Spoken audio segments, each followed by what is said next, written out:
The invitation Priya Sharma tucked a loose strand of hair behind her ear as she rushed through the glass doors of Dreamweave Productions.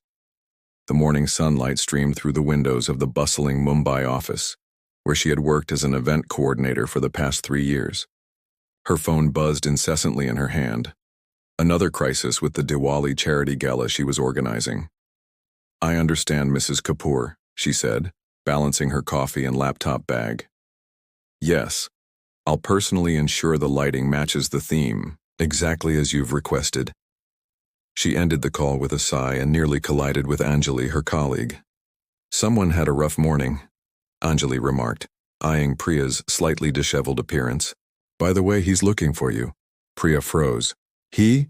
You mean Rohan Malhotra himself?" "He's been waiting in the conference room for 15 minutes. Priya's heart sank. Rohan Malhotra, the brilliant filmmaker whose production company she worked for, rarely visited this office.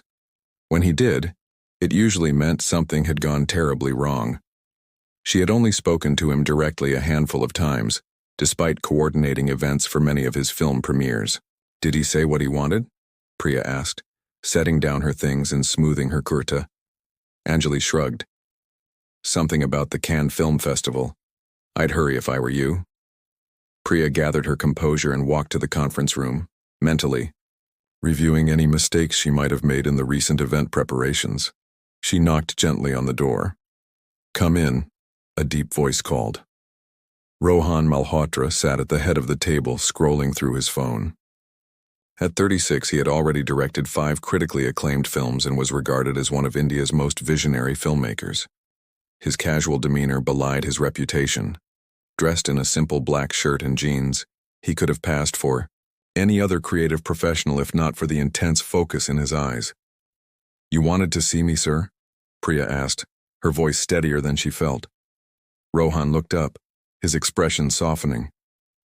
"Priya, right? Please sit down." He gestured to the chair beside him rather than across the table. "And call me Rohan. Sir makes me feel like my father." Priya nodded and sat down, keeping a professional distance. "Is everything all right with the Mumbai Film Gala preparations?" "The gala? Oh, that's perfect. Your attention to detail is exactly why I'm here." He turned his chair to face her directly. "My film, Ankon Deki, has been selected for Cannes this year." "That's wonderful news. Congratulations," Priya said genuinely. She had seen the rough cut during a company screening and had been moved to tears by the story of a village photographer who captured life's forgotten moments. "Thank you. It's a big moment." He paused, seeming uncharacteristically hesitant. "The thing is, I need someone to accompany me who understands both the film industry and the logistical nightmare of these events." Priya nodded, already mentally preparing a list of suitable candidates from their PR team. "I'd like you to come with me," he said simply. "As my +1. The words hung in the air between them. Priya blinked, certain she had misheard. "Your +1? She repeated carefully. "Yes. Not as staff, not as an event coordinator, though your skills will be appreciated, but as my guest." His eyes met hers steadily. "You've coordinated 5 of my premieres flawlessly. You understand my vision better than most of my production team." Priya's mind raced. This wasn't a standard request. A +1 implied something personal, something beyond professional boundaries. I'm not sure that would be appropriate," she began carefully. Rohan leaned back, his expression unreadable. "It's strictly professional if that's your concern. I need someone who won't be starstruck by the festival, who can help me navigate the networking without getting lost in it." He smiled slightly. "Someone who once told me my 3rd film had beautiful cinematography but emotionally hollow characters." Priya winced. She had forgotten that candid feedback after a staff screening 2 years ago. "I didn't realize you remembered that." "I remember honest feedback." He stood up. "Think about it. We leave in 2 weeks. The company will cover all expenses, of course." As he walked to the door, he paused. "Oh, and Priya? Wear that emerald sari you had on at the film fair after party. It caught the light beautifully." The door closed behind him, leaving Priya stunned. She hadn't known he had even noticed her that night, let alone what she was wearing. She sat alone, In the conference room, the invitation echoing in her mind. An invitation that felt strangely like standing at the edge of a cliff, unsure whether stepping forward meant flying or falling. Hidden insecurities. The French Riviera sparkled under. The late spring sunshine, the Mediterranean Sea, a brilliant blue canvas against which Cannes painted its annual celebration of cinema. Priya stood on the balcony of her hotel room, taking in the view of yachts bobbing in the harbor and the famous red carpet being prepared in the distance. After much deliberation and encouragement from Anjali, she had accepted Rohan's invitation. Now reality was setting in. "You're overthinking again," Rohan's voice came from behind her. Their rooms were adjacent, connected by a shared balcony that had initially mortified Priya when she discovered the arrangement. She turned, finding him leaning against the doorframe, script in hand. Even in casual clothes, linen trousers and a white shirt with rolled-up sleeves, he exuded the quiet confidence that made him magnetic on film sets. "Just taking it all in," she replied, gesturing to the view. "I've coordinated events at 5-star venues, but this is—" She trailed, off searching for words. "Intimidating?" he suggested, walking over to join her at the railing. "A bit," she admitted. "I keep waiting for someone to realize I don't belong here and escort me out." Rohan studied her profile. "You belong here more than most of the people who will walk that carpet tonight. They're just better at pretending they deserve it." His words surprised her. In the 2 days since they'd arrived, Rohan had been unfailingly kind but maintained a certain distance. Their interactions had been pleasant, but professional, making Priya wonder if she had misinterpreted his invitation entirely. "The first event is in 3 hours, she said, changing the subject. "Your interview with Cinema Today is at 4, followed by the director's reception at 6. Rohan sighed, looking out at the horizon. "Do you ever get tired of keeping track of other people's lives, Priya?" The question caught her off guard. "It's my job." "That's not what I asked." A moment of silence stretched between them, filled only by the distant sounds of the festival preparations and seagulls circling overhead. "Sometimes," she finally admitted, "Well, but I'm good at it." "And it's safer than what?" Priya shook her head. "Nothing.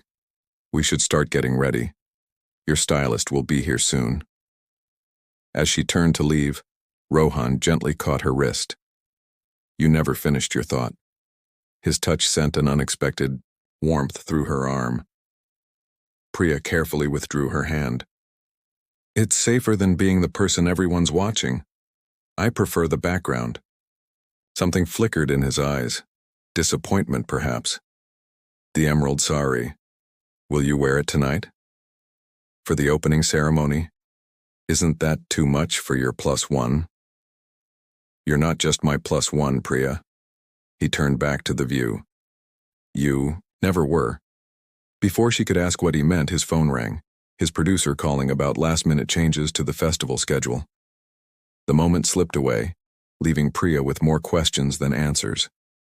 The Grand Théâtre Lumière buzzed, with the electricity only found when hundreds of the world's most influential film personalities gathered in one space. Cameras flashed relentlessly as stars made their way up the famous steps. Priya stood at the bottom, feeling both overdressed and underprepared in her emerald sari with gold embroidery. She had added her mother's simple gold earrings, her only family heirloom, and pulled her hair into an elegant updo. "You look lost," a voice said beside her. A woman with striking silver hair and impeccable posture extended her hand. "Véronique Dubois, Cannes Selection Committee." Priya shook her hand. "Priya Sharma. I'm with Rohan Malhotra." Recognition dawned in Veronique's eyes. Ah, the brilliant Indian director. His film about the photographer. Exquisite work. "Are you his wife?" No, I work for his production company," Priya explained hurriedly. "I'm just his colleague." Veronique's eyebrow arched slightly. "Interesting. He's never brought a colleague before. Usually attends alone or with Natasha." "Natasha?" The name was unfamiliar to Priya. Natasha Oberoi, the actress. They were Quite the power couple for years. Veronique glanced toward the arriving cars. Speak of the devil. A sleek black car pulled up, and a woman emerged who seemed to command the very light around her. Tall and elegant in a silver gown that clung to her perfect figure, Natasha Oberoi was even more stunning in person than on screen. Cameras erupted in a frenzy as she gracefully ascended the steps, pausing occasionally to smile for photographers. They broke up last year, very quietly, Veronique continued, watching Priya's face carefully. Creative differences officially, unofficially, well, he became distant, absorbed in his new project, the very film being shown tonight. Priya felt suddenly cold despite the warm evening. I should find Rohan. It was nice meeting you. She navigated through the crowd feeling increasingly out of place among the glamorous attendees. Rohan had been pulled into interviews upon arrival, and they'd agreed to meet inside. Now she desperately wanted the familiar anchor of his presence. She finally spotted him near the entrance, surrounded by festival officials and film critics. Their eyes met across the crowd and his face transformed. The polite smile he'd been wearing for the cameras melted into something softer, more genuine. He excused himself and made his way to her. You wore it, he said simply when he reached her, his eyes taking in the emerald sari. You asked me to, she replied. It's perfect. He offered his arm. Shall we? As they walked up the steps together, Priya felt the weight of stares, some curious, some speculative. Near the top, she noticed Natasha Oberoi watching them, her perfect features unreadable. Your ex-girlfriend is here, Priya whispered. Rohan didn't even glance in Natasha's direction. Former co-star, he corrected. Veronique Dubois called you a power couple, he sighed. The press created that narrative. We let them because it was easier than explaining the truth. Which is? Rohan stopped walking, turning to face her fully despite the hundreds of eyes and cameras around them. For a moment, Priya thought he might say something profound, something that would explain why she was really here. Instead, he simply tucked a loose strand of hair behind her ear. We should go in. The film's about to start. Inside the theater, Priya sat beside Rohan in the reserved section, acutely aware of his presence. As the lights dimmed and his film began to play, she noticed something unexpected. Scenes of a woman in an emerald green sari, always slightly out of focus, always just beyond the photographer protagonist's reach. A woman who looked from the glimpses shown remarkably like her. When she glanced at Rohan, he was already watching her, not the screen, his eyes filled with an intensity that made her breath catch. In the darkness of the theater, surrounded by strangers, Priya began to wonder if she had misunderstood everything about this invitation, about Rohan, and about her place in his world. Shadows of the past. The after-party for Rohan's film flowed, like the champagne, effervescent and seemingly endless. Ankun Deki had received a 4-minute standing ovation, leaving Rohan surrounded by admirers and critics eager to dissect his vision. Priya had gracefully stepped aside, allowing him his moment while she observed from the periphery of the crowded terrace restaurant. He won't tell you himself, you know. The voice beside Priya was smooth as silk and instantly recognizable. Natasha Oberoi, in her silver gown that caught every light in the room, sipped champagne as she gazed at Rohan across the space. Priya tensed. I'm sorry? Why, you're really here. Natasha turned to face her, and up close, Priya could see the tiny imperfections, expertly concealed beneath flawless makeup, the humanity behind the icon. Has he told you about the woman in green yet? The question sent a chill through Priya despite the warm evening. I don't know what you mean. Natasha's laugh was gentle, almost sympathetic. Of course you don't. Rohan guards his inspirations like secrets. She gestured with her glass toward where Rohan stood. I was supposed to play her, you know, the woman in the emerald sari, his muse. Priya's mind flashed to the mysterious figure in Rohan's film, always slightly out of focus, always just beyond reach. The character isn't in the final credits, because she isn't a character, she's a ghost. Natasha's expression softened. His ghost. The woman he's been seeing in his mind for years. Priya shifted uncomfortably. Ms. Oberoi, Natasha, please. After all, we're sharing the same strange role. She set down her empty glass. I thought I could become her for him. For 3 years I tried. But you can't become someone's dream when they're dreaming of someone real. Before Priya could respond, Natasha continued, her voice dropping to just above a whisper. The first time I saw the rushes, I knew, the way the camera lingered on her silhouette. He wasn't filming a character. He was filming a memory. She studied Priya's face intently. Or perhaps a hope. When did you first meet him? 3 years ago, Priya answered automatically. At the Dreamweave holiday party. I had just been hired. Natasha nodded as if confirming something. He came home that night and broke things off between us. Claimed it was about creative differences. Her smile held no bitterness, only a strange resignation. He started writing Ankandeki the next day. Priya's mind raced, trying to process what Natasha was implying. That's not possible. I was just an event coordinator. We barely spoke. Sometimes a glance is enough. Natasha gestured toward Rohan, who was now looking around the room, his eyes searching. He's looking for you. He always is. As if on cue, Rohan spotted them together. His expression shifted from relaxed to concerned, and he immediately began making his way through the crowd. Natasha, he said when he reached them, his tone carefully neutral. I didn't know you were attending. Surprise, Natasha replied with a graceful shrug. I wouldn't miss your triumph. The film is beautiful, Rohan. Especially the woman in green. Tense silence fell between them.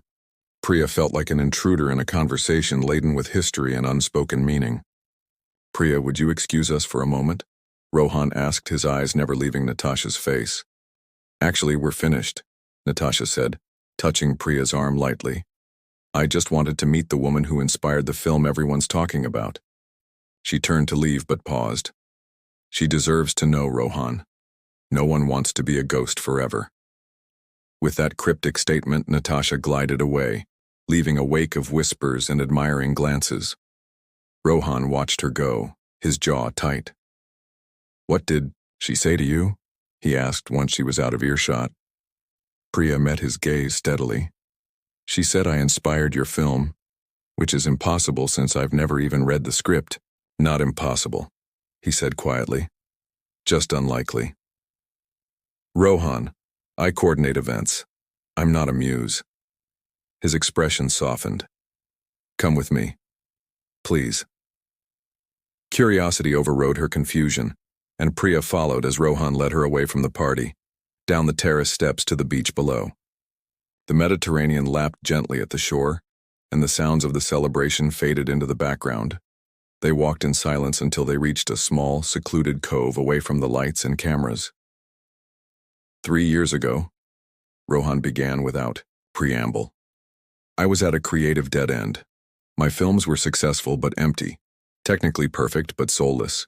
Critics called me brilliant but cold. He paused, looking out at the dark water. Then I attended the Dreamweave holiday party. Priya remembered that night vaguely. She had been nervous, new to the company, determined to make a good impression. I don't understand what this has to do with me. You were helping an elderly cleaning staff member who had dropped a tray of glasses, Rohan continued. Everyone else just walked around the mess, annoyed at the interruption. But you knelt down, in your new dress, and carefully picked up each piece of broken glass. You made her laugh. You made her feel seen. The memory came back to Priya slowly. Mr. Mera's mother.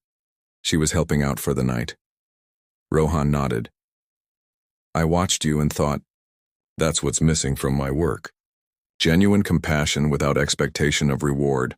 The ability to truly see people. He turned to face her fully. The next day, I started writing a story about a village photographer who learns to capture not just images, but souls. But the woman in green is a metaphor for authenticity, for the beauty that exists when no one's performing. He took a step closer. I didn't base her on you physically. I based her on what you represented to me, something genuine in a world of carefully constructed appearances. Priya felt unmoored, caught between disbelief and a strange sense of recognition. Why didn't you ever say anything? What would I have said? Excuse me, you don't know me, but you've completely changed my artistic philosophy. He smiled ruefully. Besides, I needed to earn the right to that conversation, to make something worthy of the inspiration. So you brought me to Cannes as, what, a thank you? Rohan's expression grew serious. I brought you to Cannes because for 3 years I've been finding reasons to attend events you coordinate. Because every time I'm in a room with you, I notice no one else. Because I wanted to know if the woman who changed my entire approach to filmmaking could possibly be interested in the man behind the camera. The confession hung in the air between them, as tangible as the salt spray from the sea.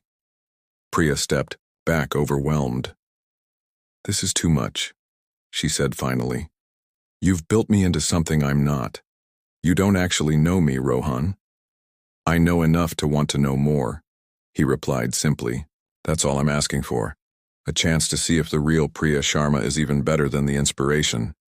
Before she could respond, his phone buzzed insistently. He checked it with obvious reluctance. The festival director, he explained. They're waiting for us for the official photographs. Priya nodded, grateful for the interruption. We should go back. As they walked toward the lights of the party, Rohan didn't press her for an answer. The silence between them felt both comfortable and charged with possibility. Priya's mind whirled with contradictions, flattered yet unnerved, drawn to him, yet wary of the pedestal he'd placed her on. When they reached the terrace steps, Rohan paused. For what it's worth, he said quietly, I didn't bring you here to thank my muse. I brought you here to meet the woman who's been hiding behind perfect event coordination for 3 years.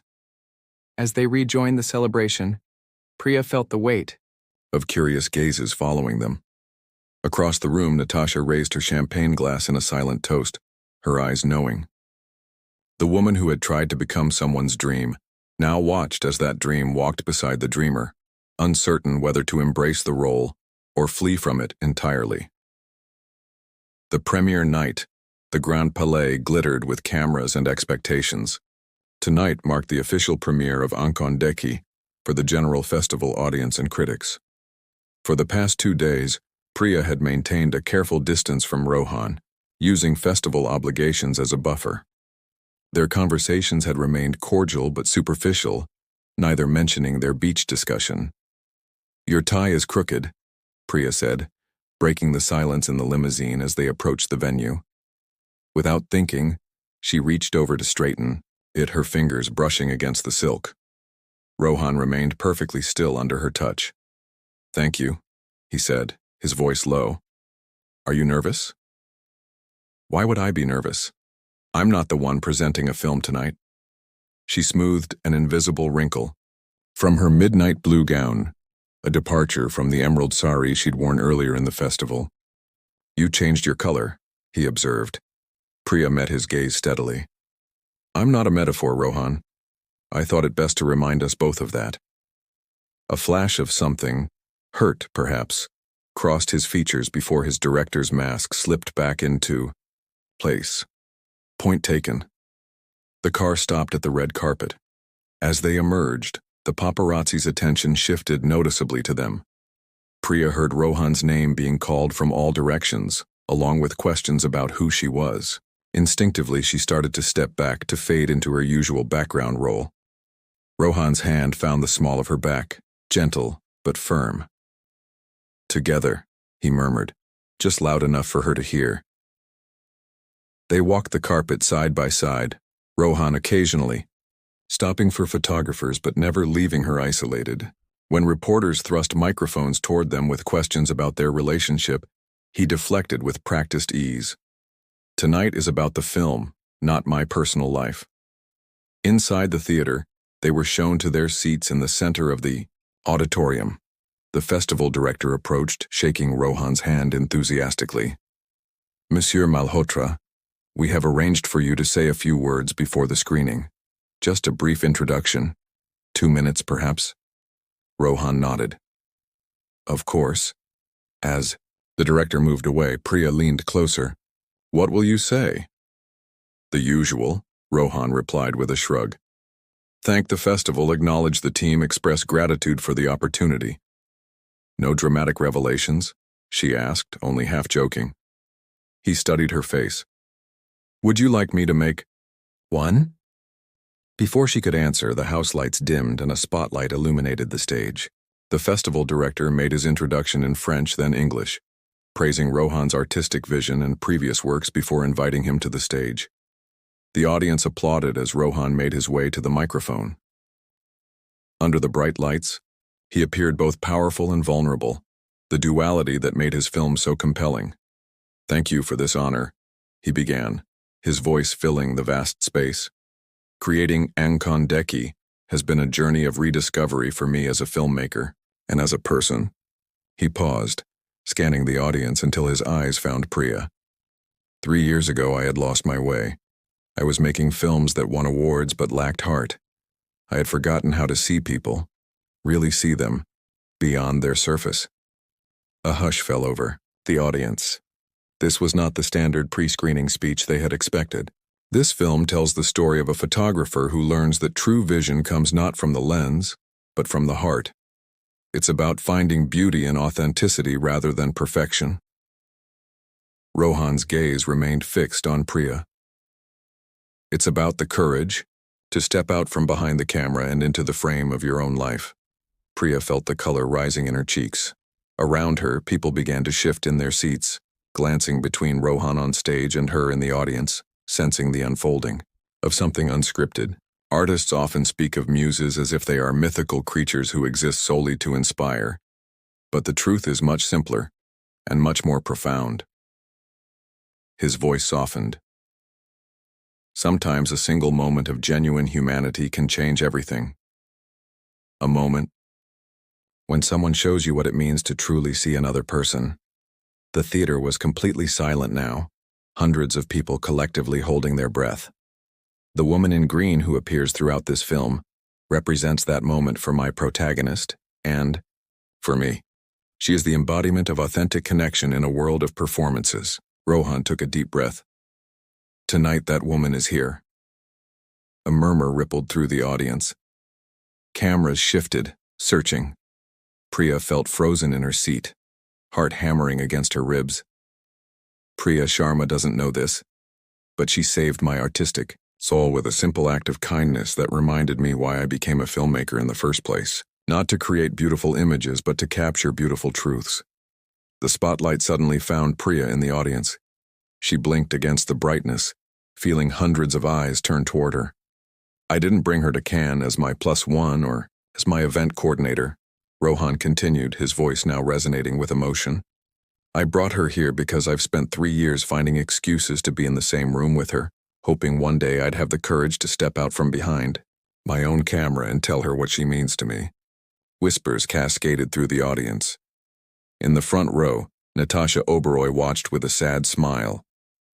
Film critics were furiously taking notes. This was no longer just a film premiere. It was becoming cinema history. I don't know if Priya will ever see me as anything more than her employer, Rohan said, his voice growing quieter, more intimate, as if he were speaking only to her despite the hundreds listening. But I do know this. Sometimes the most beautiful stories are the ones we're afraid to tell. Tonight, I'm no longer afraid. He stepped back from the microphone slightly. So before we watch this film, I want to thank the real woman behind the metaphor, the woman who taught me to see again. He gestured toward Priya. Everything I create from this moment forward will carry the truth of that lesson. The audience erupted in applause. Cameras flashed incessantly. Social media was already exploding with posts about the filmmaker's unprecedented confession. Through it all, Priya remained motionless, overwhelmed by emotions she couldn't name. Around her, strangers smiled encouragingly, romanticizing a moment they couldn't possibly understand. They saw a fairy tale unfolding, the assistant becoming the muse, the background figure stepping into the spotlight. But all Priya could see was Rohan still standing on the stage, no longer speaking to the audience but looking directly at her with a question in his eyes that required no words. Now that I've stepped out from behind my camera, will you step out from behind yours? As the applause continued, Rohan returned to his seat beside her. The lights dimmed for the film to begin. In the darkness, he leaned close. "I'm sorry," he whispered. "I promised myself I wouldn't do that. But then I saw you sitting here in blue, instead of green, reminding me that you're not a metaphor, and I realized you were right. You deserve to be seen for who you are, not what you represent to me." On the screen, the opening scene of Ankon Deki began. A photographer adjusting his lens, searching for the perfect focus. Priya felt as though she were watching her own life unfold in parallel, the boundaries between art and reality blurring. "Why?" she finally managed to ask, her voice barely audible over the film's soundtrack. Rohan's hand found hers in the darkness. "Because some stories need to be told in the light." As the film played, Priya didn't pull her hand away. For the first time, since arriving in Cannes, she watched not as Rohan Malhotra's +1 or as an event coordinator analyzing logistics, but simply as herself, a woman on the verge of stepping into a narrative she never imagined could be hers. Around them, an audience watched a story about seeing and being seen, unaware that its truest expression was happening not on the screen, but in the darkness of the theater, where two hands remained joined long after the initial touch. Beyond the spotlight morning. Light filtered through the gauzy curtains of Priya's hotel room, casting gentle patterns across rumpled sheets. She sat cross-legged on the balcony, wrapped in a hotel robe, scrolling through her phone with increasing disbelief. Rohan Confession was trending worldwide. Film blogs were calling it the most romantic moment in festival history. Variety's T.I.T. headline read, "Malhotra's real masterpiece, a love declaration that upstaged his own film." Entertainment channels had somehow unearthed photos of her from company events, analyzing her expressions when Rohan was nearby, constructing a romance narrative that had existed only in his mind. Until now. A soft knock at the connecting door interrupted her thoughts. "Priya," Rohan's voice was hesitant. "Are you awake?" She set down her phone. "Come in." He appeared, already dressed in casual clothes, carrying 2 cups of coffee. Dark circles under his eyes suggested he had slept as poorly as she had. "Peace offering," he said, extending 1 cup toward her. "Thank you." She accepted it, gesturing for him to join her on the balcony. The Mediterranean stretched before them, indifferent to the drama unfolding in their small corner of the world. "The reviews are excellent," he said after a moment of silence. "They're calling it my most honest work." "I saw." Priya sipped her coffee. "They're also calling me your secret muse and analyzing our clandestine romance." Rohan winced. "I never meant for that to happen." "Didn't you?" She turned to face him fully. "You're a storyteller, Rohan. You must have known how the audience would interpret what you said." He set down his cup, running a hand through his already disheveled hair. "I knew they would romanticize it. That's what humans do. We look for narratives that make sense of complex emotions." His eyes met hers. "But I wasn't performing for them. I was finally being honest with you. By putting me in the spotlight. Without warning? By telling hundreds of strangers about feelings I didn't even know existed before this week?" The hurt she had suppressed since the premiere surfaced. "Do you have any idea what it's like to suddenly become a character in someone else's story?" Rohan's expression fell. "I'm sorry. You're right, it was selfish." He looked out toward the horizon. "I've spent my life behind cameras, controlling narratives. Last night I finally stepped in front of one and I handled it badly." The genuine remorse in his voice softened Priya's anger. They sat in silence, the gentle lapping of waves below filling the space between them. "What happens now?" she finally asked. "We fly back tomorrow. I return to coordinating events, you return to being Rohan Malhotra, celebrated director. The festival becomes just another line in both our resumes." "Is that what you want?" Priya considered the question carefully. I don't know what I want. For 3 years, I've been the person who makes things happen for others. I've never had to consider what I want for myself. Rohan nodded slowly. Then maybe that's where we start. Where? With you discovering what you want. He leaned forward, elbows on his knees. Not as my employee or my muse or whatever label the press wants to give you, just as Priya. The simplicity of his suggestion caught her off guard. In all the chaos of the past week, no one, including herself, had considered what she actually wanted. I need time, she said finally. And space. Away from festival lights and trending hashtags. Of course. Rohan stood understanding in his eyes. For what it's worth, I meant every word I said last night. But I should have told you in private first, given you the choice of whether to become part of the story. As he turned to leave, Priya called after him. Rohan? The woman in green? In the film? What happens to her at the end?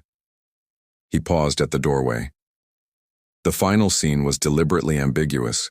Some viewers will think she and the photographer find each other. Others will believe she was always a figment of his imagination. What do you think happens? A small smile touched his lips. I think they both stopped looking through lenses and viewfinders. They set down their cameras and their schedules and their expectations. And they see each other, finally, as they truly are. With that, he left her alone with her thoughts and the endless horizon. 6 months later, Mumbai's monsoon season had given way to clear autumn skies. Dreamweave Productions' annual Diwali celebration was in full swing at the rooftop venue Priya had selected. Strings of lights reflecting in the pool, traditional music blending with contemporary beats, the scent of jasmine and spices filling the air. Unlike previous years, Priya wasn't frantically checking arrangements or directing staff. Instead, she stood at the edge of the gathering, champagne in hand, watching her months of planning unfold flawlessly, without her intervention. You're not working, observed Anjali appearing beside her. I don't think I've ever seen you at a company event without a clipboard. Priya smiled. I've discovered the art of delegation. And other arts as well, I hear. Anjali nodded toward a portfolio on a nearby table. Creative consultant? That's quite a career shift. After returning from Cannes, Priya had taken a 3-month leave of absence, traveling through rural India with nothing but a backpack and a journal, visiting the villages where Ankondeki had been filmed, discovering parts of herself that had been hidden behind perfect event execution. When she returned, she had requested a transfer to the creative development team, where her organizational skills found new purpose in nurturing emerging storytellers. It felt right, Priya said, simply. Turns out I have opinions about stories beyond whether the launch party has the correct lighting. Their conversation was interrupted by a ripple of excitement moving through the crowd. Rohan Malhotra had arrived, his first appearance at the Mumbai office since Cannes. He moved through the gathering graciously, shaking hands and accepting congratulations for his film's international success. His eyes scanned the crowd, searching. He's looking for you, Anjali murmured. Again, Priya watched him, remembering his words from the premiere night. During her 3 months away, they had exchanged only professional emails. Her updates on her travels, his respectful responses. The space she had requested he had given without question. Excuse me, Priya said to Anjali, setting down her glass. She moved through the crowd, not toward Rohan, but toward the small stage where musicians were setting up for the next performance. After a brief conversation with the band leader, she took the microphone. Good evening, everyone, she began, her voice steady. Conversations quieted as attention turned toward her. Thank you all for coming to celebrate Diwali with us. From across the rooftop, Rohan stared at her in surprise. In 3 years, he had never seen Priya willingly take the spotlight. Diwali celebrates the triumph of light over darkness, of knowledge over ignorance, she continued. It's about finding the courage to illuminate what has been hidden. Her eyes found Rohan's across the crowd. 6 months ago at a different gathering, someone taught me the power of stepping out from behind the scenes, of telling your own story instead of orchestrating everyone else's. A murmur went through the crowd. Everyone at Dreamweave knew about the Can Confession, as it had been dubbed in industry circles. Tonight, I'd like to return the gesture. Priya took a deep breath. Rohan Malhotra, would you join me up here? The crowd parted as Rohan made his way to the stage, confusion and curiosity evident in his expression. When he reached her, Priya handed him a small wrapped package. What's this? He asked, his voice low. Open it.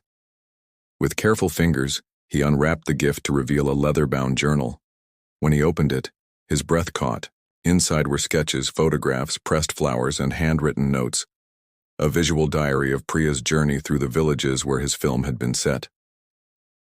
Turn to the last page, she instructed gently. He did, finding a single photograph. It showed Priya standing by a lake, wearing an emerald green sari that caught the sunset light. She was looking directly at the camera, a small smile playing on her lips. Beneath it she had written, "Sometimes the most beautiful stories begin after the credits roll." Rohan looked up, questions in his eyes. Priya took the microphone again. 6 months ago, you told an audience of strangers that I had taught you how to see. What you didn't know was that I had spent years hiding from being seen. Her voice softened. I went looking for the woman in green, Rohan. I wanted to understand what you saw in that moment at the holiday party. What I found instead was myself. Around them, colleagues watched in stunned silence, witnessing the private becoming public, the background figure claiming center stage. You asked me once what I wanted, Priya continued. I didn't have an answer then. I do now. She set down the microphone and stepped closer to him, lowering her voice so only he could hear. I want a story that's neither yours nor mine, but ours. One we write together, away from spotlights and red carpets. For a moment, Rohan seemed unable to speak, then slowly. Deliberately, he set down the journal and took both her hands in his. Are you sure? He asked quietly. There are no cameras here, no festival audience. Just people who know the real you and the real me. That's exactly why I'm sure, she replied. This isn't a scene from one of your films. This is just us seeing each other clearly at last. The musicians, sensing their cue, began to play softly. Around them, colleagues discreetly turned away, giving them a moment of privacy in the midst of celebration. What happens next in this story of ours? Rohan asked, his thumbs tracing gentle circles on her palms. Priya smiled, no longer the assistant, no longer the muse, but simply a woman writing her own narrative. I think we finally stop watching life through viewfinders and schedules. I think we start living it instead. As Diwali lights sparkled around them and the music swelled, Rohan pulled her closer. Their first kiss wasn't captured on camera or immortalized on film. It belonged only to them, not to the director and his muse, but to a man and a woman who had finally learned to see each other beyond the roles they played and the stories they told. Later that night, as they walked along Marine Drive with the Arabian Sea stretching before them, Priya asked the question that had lingered since Cannes. Was it worth it? Risking everything with that public confession? Rohan considered this, as they watched the lights of Mumbai reflected in the water. When I make films, I control every frame, every word, every outcome. For once in my life, I wanted to be in a story where I didn't know the ending. He turned to her. Where I had to trust someone else to write the next scene. Priya leaned against his shoulder, thinking of the journey that had brought them here. From a dropped tray of glasses to a festival confession, to this quiet moment away from any audience. I think we're writing a pretty good story, she said, softly. Above them, fireworks burst across the night sky, celebrating light's triumph over darkness. But neither of them looked up to watch the spectacle. They had discovered something far more rare, the beauty that exists not in the spotlight, but in the quiet spaces between public performances, where real stories unfold one authentic moment at a time.